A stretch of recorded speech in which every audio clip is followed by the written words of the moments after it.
Hello class, Asmita teacher here, and today's presentation is for a poem From a Railway Carriage written by R. L. Stevenson.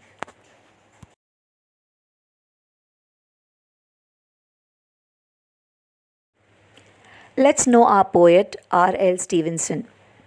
Robert Louis Stevenson was a Scottish novelist, poet, and a travel writer, most noted for Treasure Island, Kidnapped, Strange Case of Dr. Jekyll and Mr. Hyde, and A Child's Garden of Verses.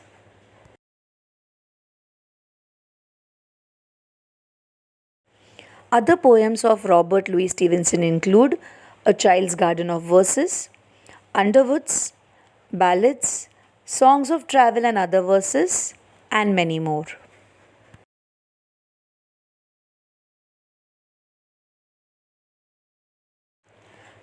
Before learning the poem, first let's understand what is this poem about. Let's introduce the poem. Traveling experiences are a source of great happiness for children. In our childhood days, we all had a fascination towards traveling in train because of its length, the sound produced by the mechanical movement of the wheels, the loud horn, and so on. Here, in this poem, From a Railway Carriage by R. L. Stevenson, the poet describes his thrilling journey in a train and about those sights that he saw then.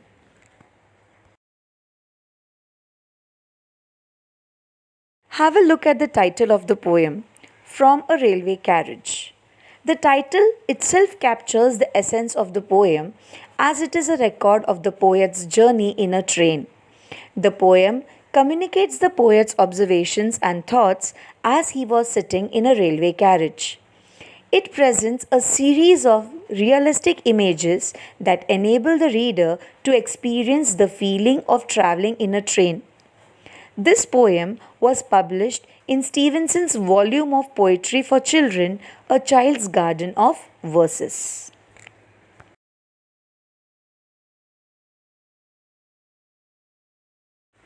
Now we come to the recitation of the poem.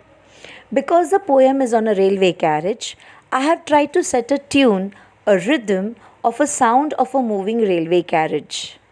Hope you like it.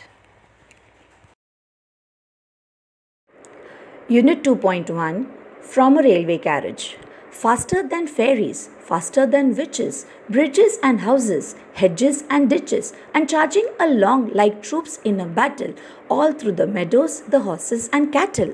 All of the sides of the hill and the plain fly as thick as driving rain, and ever again in the wink of an eye, painted stations whistle by. Here is a child who clambers and scrambles all by himself and gathering brambles. Here is a tramp who stands and gazes, and there is the green for stringing the daisies. Here is a cart run away in the road, lumping along with man and load, and here is a mill, and there is a river, each a glimpse and gone forever.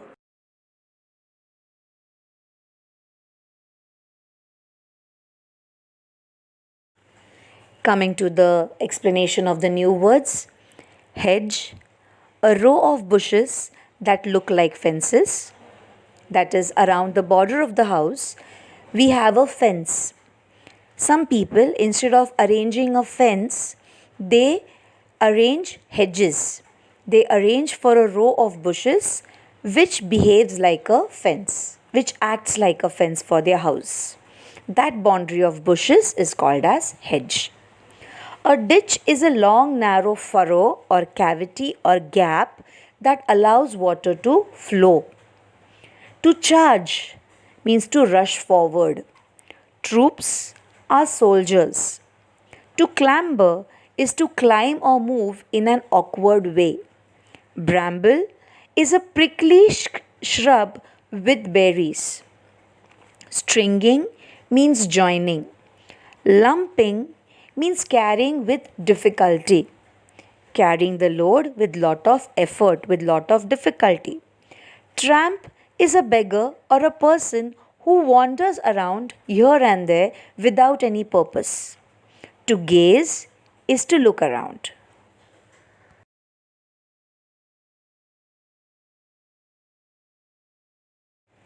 Now let's understand the poem stanza wise.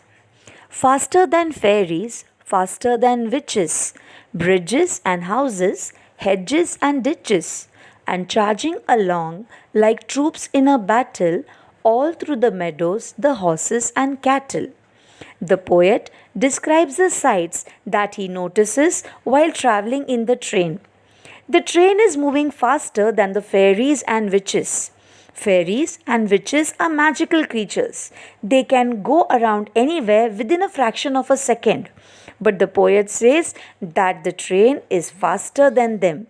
It is having much more speed than these magical creatures, fairies and witches. The train rushes forward like soldiers who are attacking their enemies in the battlefield. So, the way the soldiers are full of energy, with full of pride, with full of love towards their country and dedication towards their job, the way they rush forward, they march forward, they move forward. Similarly, the compartments of the train continue marching forward, reaching towards the target or reaching towards the goal or reaching towards the destiny where it has to go. The speedy movement of the train leaves behind bridges, houses, fences, and ditches.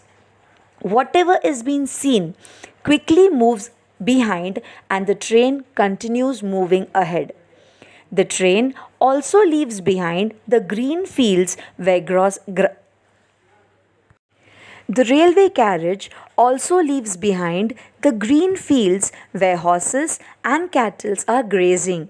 So all these sights which are seen, they are put behind, and the railway carriage continues moving forward very fast with a great speed.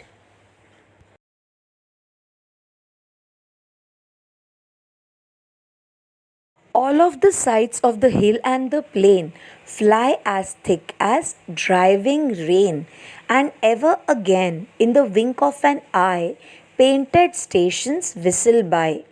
Stevenson says that all the scenes of the hill and plain were being crossed by the train as quick as one drop of rain following the other in a storm. So, how quickly the raindrops follow one behind the other.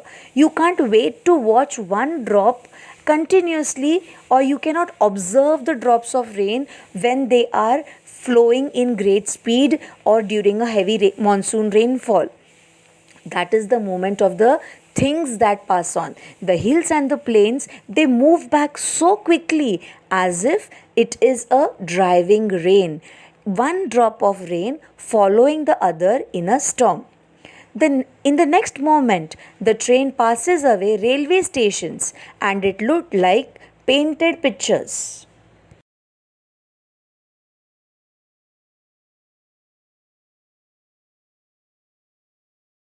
Here is a child who clambers and scrambles, all by himself and gathering brambles.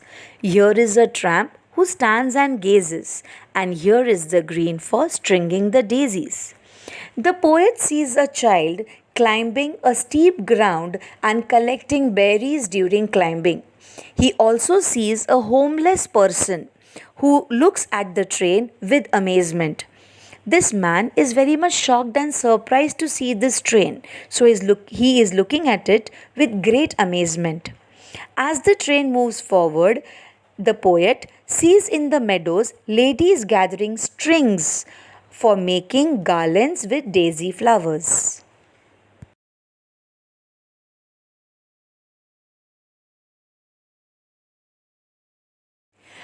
Here is a cart run away in the road, lumping along with man and load. And here is a mill, and there is a river, each a glimpse and gone forever. The poet then sees a cart moving slowly in the highway. It was full of load, and the cart driver was sitting on it along with the load. He also gets a glimpse of a mill and a river by its side. He's seeing a mill, a small little production unit, a small kind of a factory near a river. He sees it, and all this are seen for only for a glimpse.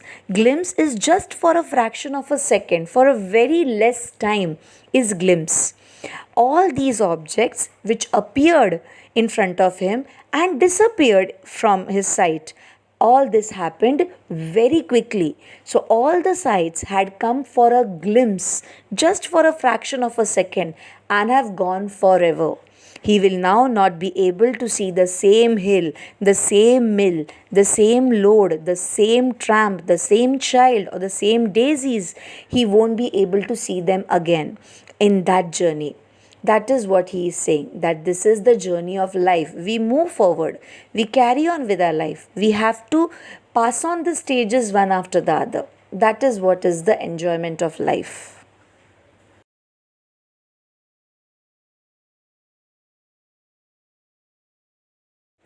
Let's discuss the theme of the poem. The joy that we get from traveling is the major theme of the poem. Along with that, the beauty of nature also comes along as a theme in the descriptions like meadows, horses and cattle, sights of the hill and plain. So he is somewhere explaining the beauty of nature around whenever he is traveling. So even that is a theme of the poem. Along with that, we can also see the poverty of human beings also to be a part of the poem.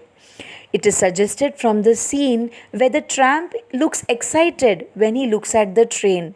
So, somewhere the poverty of human beings is also being highlighted by this poem.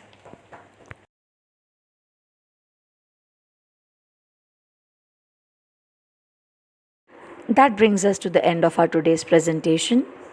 The poem from a railway carriage is a lovely poem by Robert Louis Stevenson. The poem explains the joy that a child gets when he travels by train. Not only a child, even we elders enjoy the train journey, meeting new people, seeing new places, having new experiences. What a lovely time. Hope you all enjoyed. Thank you.